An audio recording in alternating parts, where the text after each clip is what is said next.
Patch 10.2.7, WoW Remix, Pandaria, and apparently even more.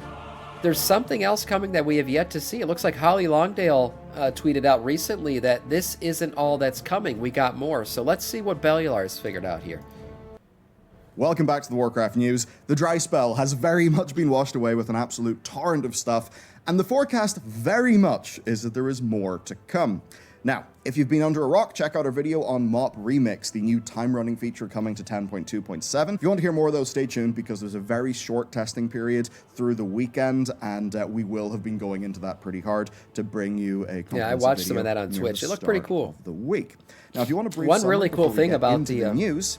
One really cool thing about the Pandaria Remix event is that there's a lot of infinite Dragonflight lore in it. I don't know if you guys watched anybody play it over the weekend, but we saw lots of infinite Dragonflight, you know, quest lines and everything as you enter into the Remix event, which is basically created by them. Basically, in the modern client, you'll get to make a special event character to experience the entire of the MOP expansion from 10 through 70, including all dungeons, raids, scenarios, and patch quests, scaled to certain breakpoints. There's a whole crazy new style of accelerated gearing, tons of MOP rewards to be earned. There's a rather whopping 32 new Pandaria mounts that have been data mined. Yeah, a ton of mounts. When the event's done, you can take that event character into the war within, which is pretty sweet. Now, there are some clarifications that Blizzard have given, so let's hop into the news portion then. The original Legendary Cloak quest sadly won't be available. That really sucks. I've got to imagine there is some technical reason why. Basically, that quest line just had a lot of cool stuff, some pretty fun moments, and it characterized Rathian a lot, so it sucks that it's not here. I would like to hear why, actually. That would be good. Anyway, for other things... It would have been really cool if they did it again, but Rathian was, like, aware of the fact that they were in a reverse timeline, and he kind of changed the quest up. That would have been amazing, because Rathian as a dragon probably would have been aware of what the Infinite Dragonflight was doing and everything. It would have been really cool and a really nice opportunity for them to kind of redo the quest line, but in a new way. But Wards that were only available during Mists, like the Warwolf, the Challenge Mode sets, and the Heirlooms, those won't be available either. Essentially, think of this like a crazy spin on Time Walking more than it is a new version of what Classic looks like. Yeah, it's not a Classic Plus, that's of course, by the time this video is live, we will have done a whole bunch of testing on PTR, so expect some sort of video with all the interesting things we think you should know very soon. And if you'd like to support us in doing all of that news and our sort of ongoing mission to make here bigger and better, which we're taking very goddamn seriously for War Within, check out bellular.games. So over there, number one, it's the best way that you could support us if you wanted to. That does have the most impact. But also, by being over there, you get access to our videos early and ad-free. Like, we got multiple lore videos. I think by the time this video goes up, at least one. There's a big one at midnight, as well as some other stuff that's there early. There's also the Lore Walking podcast, which is very fun. I'm working on some other stuff that I can't cook up, and you'll also benefit from all the stuff that we do over the news channel. So all of our news videos early, ad-free, as well as Loading Screen, which is our daily newsletter about what's going on in the gaming industry. So there's a bunch of stuff there. Sponsoring himself at the sport. Bellular.games is the place to do that. Big thank you to everyone who does. And with that said, let's talk about data mining. Next, let's talk data mining. 10.2.7 in PTR means data mining. And first, our collective Goth Girlfriend has a new in-game model, and it looks great. Of course, we already knew that these Harbinger quests on the roadmap would be about Xal'atath, but I think seeing this just makes it all feel a bit more real. And this is a cool moment, because we're about to get a proper expansion prologue quest. Right? And that means we'll be going into the War Within with... we were all about Naifu before, but this model, damn, it looks so good. And she is a Void Elf, which, you know, in the lore is actually accurate, that she took over the body of some... Void Elf. So she did take over the body of a Void Elf, but her face looks more narrow, more, I don't know, decrepit. I don't know how you say. She looks great. But one really cool thing is this belt that I hadn't really noticed before, and we talked about it last time I saw this model. This actually looks like the dagger flipped over on itself twice, and then you got the two orbs here. Overall, all of it together does look like an hourglass. So I wonder if this belt or any of this gear here has to do with her ability to time travel, because she has been going back and forth between Season of Discovery and us, and to me, this looks like an hourglass. I don't know if you guys see it like I do, but it's an interesting take on her belt here. And again, it does look like Xal'atath, the dagger, as well, just flipped over on itself twice. Insane things such really as cool observations. Context, character motivation, and setup. which is pretty good for a story. So, yeah, I'm glad they're doing that. More immediately, though, we've got some new UI updates. First, Hunters. Your stables are way better. I mean, this is gorgeous. It is so much better. It's full of features like searching, sorting, favoriting, on top of just more information and looking way more pretty. I think Hunters will also be happy to hear that you can now rename your pets from the right-click menu. So, yeah, so now you can rename your pets multiple times. So no longer will you be stuck with the tiger called Tiggle Biddies that you named when you were 12 years old. You'll finally be able to change its name. Isn't that fantastic? Game-changing dream features knocked out in one. Can I have a Hunter rework, though? Anyway, other new UI updates have happened, and they're very welcome. Group filters. Look at all of these filtering options that you now have for filtering groups in Mythic Plus. That's brilliant. So at long last, you'll no longer need an add-on to see the comp of a group that you intend to join.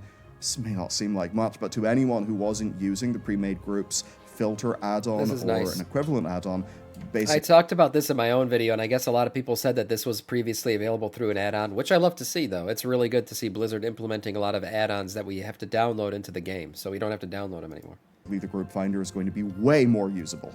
We kind of forget, as like dedicated players of the game, that just some, basic features that make a smooth user experience for everyone. We do our add-ons or whatever, we work around it. Yeah, we forget that they're add-ons. We kind of forget how impactful in a negative way that is to just the average player. So stuff like this. I agree. It's so much healthier for the game, the less add-ons they have. Add-ons are a barrier to entry. I said this when I made my own video about this, and the less add-ons you need for the game, the better. Good investment in just the basics, I suppose. Add-ons are still sometimes better, yeah, but you can have a better, but it shouldn't be required. That's the thing. As long as they're not required, it's fine. If you want a quality of life add-on, that's fine. But some of these add-ons, honestly, they're required to play the game correctly. And that's not a good thing for the game at all. So, dragon riding races are now toggleable on the map. It's maybe a few patches late, but it's nice that they've done that. Now, with all these updates in 10.2.7, we may have a lot of unexpected UI fixes coming in 11.0, because it does actually look like they're working on that sort of thing. So, yeah, I've actually got high hopes, but, I mean, we'll see. The alpha for 11.0 will be pretty damn soon. Now, the other part of data mining is pretty obviously all the nice-looking things. We've got the Draenei and Troll Heritage Armor. I think both are looking really good. Not everyone is super happy with the Draenei set. Yeah, I like the Troll one better. It's like a blend of... The Draenei one, to me, as I said before, looks like a, how do you describe it? Like a refugee set. Like, it looks like the set, yes, that the Draenei who crashed on Azeroth would have worn, but for me, Heritage should have went back to their old Draenor days. And that would have been really cool to see a set that was, more inspired by that than the current, refugee status that they have on Azeroth. Everything instead of leaning into one aesthetic. If you take a look at some of this older Draenei concept art, you can see where the main thing is. I think, for me, I just don't like the helm. I think the helm kind of... Oh, yeah, the helm is definitely not used. Well, I do think that about most helms in WoW. Then, of course, the Troll set. There's a Dark Spear sort of original one, and then a more recognizable Horde variant. That's looking great. There's a bucket full of beach outfits, diving suits, and a Murloc onesie. Seemingly, that could be maybe like a revamped Midsummer Fire Festival, maybe a whole new summer-themed event. I don't know, maybe... That festival happened in June, and I think a lot of these items have to do with that. World of Warcraft will finally get its beach episode.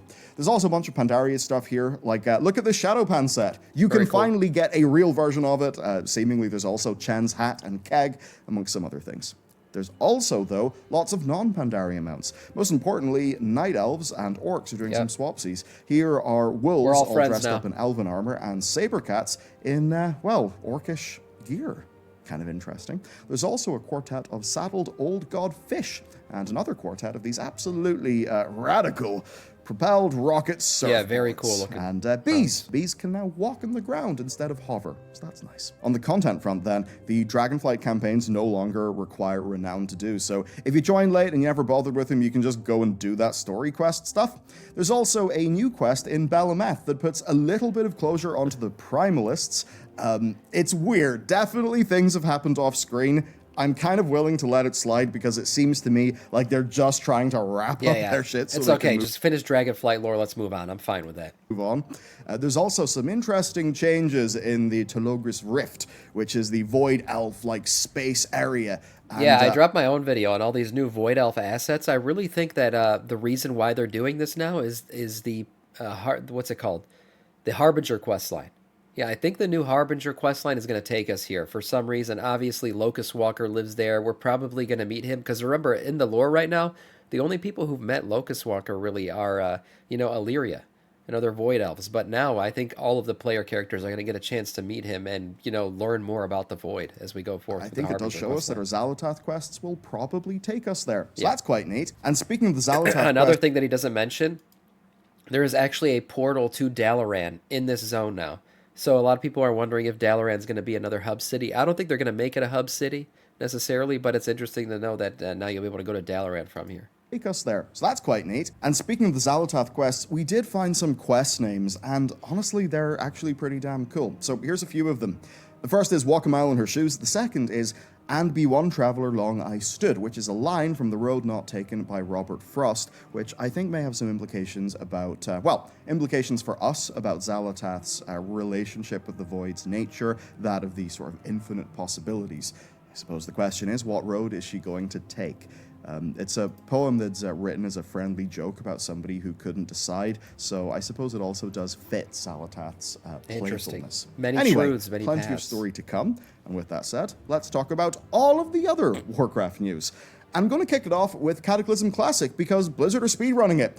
They probably know that of the expansions targeted by Classic, that Kata is the least exciting. It's also it's an expansion. It's the least classic, right? It's the one that literally changed the game. I just don't even get why they did Cataclysm Classic, to be honest. Quite uneven in content. So what they're doing is they're having pre-patch April 30th, launching May 20th, and it will be entirely over after the Dragon Soul lands January next year. And that makes it So the 1 year. shortest classic by a completely 1 year. obscene amount.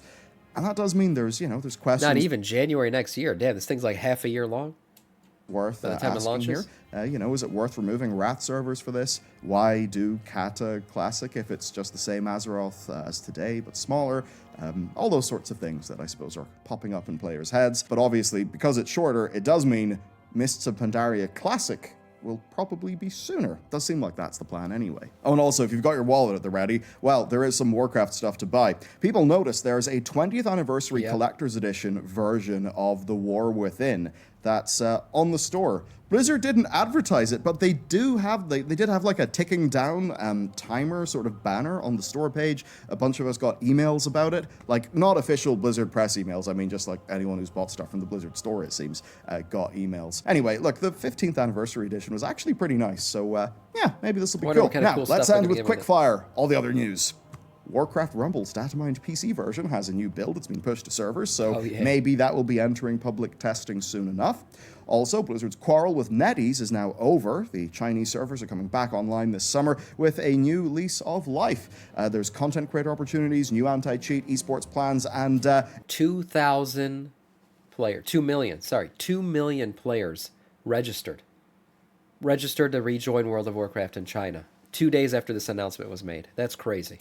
a literal 2 rebuilding, because the Gorehowl Dead game. statue that was quite famously torn down, seemingly in a bit of rage, because it does look like Bobby kind of skewered the deal. Anyway, that's being rebuilt, and they are inscribing comments onto it to sort of signify the significance of the thing being reforged, the relationship, that is. Which, might all seem a bit weird to us, but remember, World of Warcraft, absolutely humongous in China, so for a lot of people over there, Yeah, it's good for the game. that they like just disappeared for a year and a half, and many of them were still able to play, of course, by using a VPN and, say, Taiwanese servers, but still, anyway, it's a pretty big deal for them. That's crazy that it went Also, away. Taiwan has been nerfed, because now he's too small. And very much people have their pitchforks out over this, which I do kind of understand. They should never shrank Taiwan's a him. very big dog, so whenever, he ended up being a player mount and was still really big, people like that. Whenever they made him small to feel more reasonably scaled as a mount, kind of took away some of the uniqueness. So, I don't know, make Taiwan big again. Yes, I'm there with you. Yeah, they actually announced it that he's going to get big again in 10.2.7 because size matters, of course.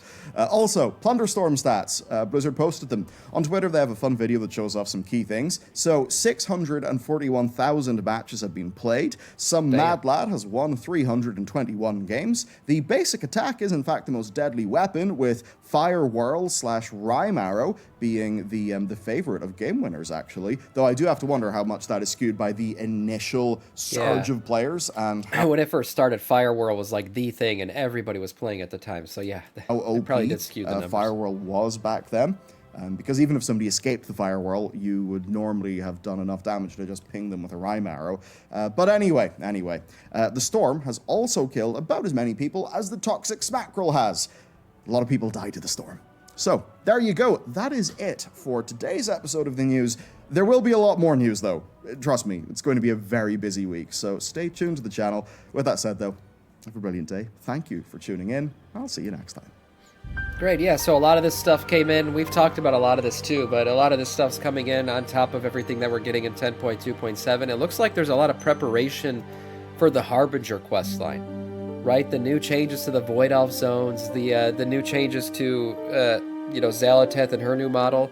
I think that Harbinger questline, maybe I'm overhyping it, but it feels like it's going to be bigger than we're expecting. At least that's what I'm hoping. It's really the first taste of the War Within we're going to get in retail WoW, so I'm very excited for it. Hopefully it turns out to be as good as I'm hyping it up to be.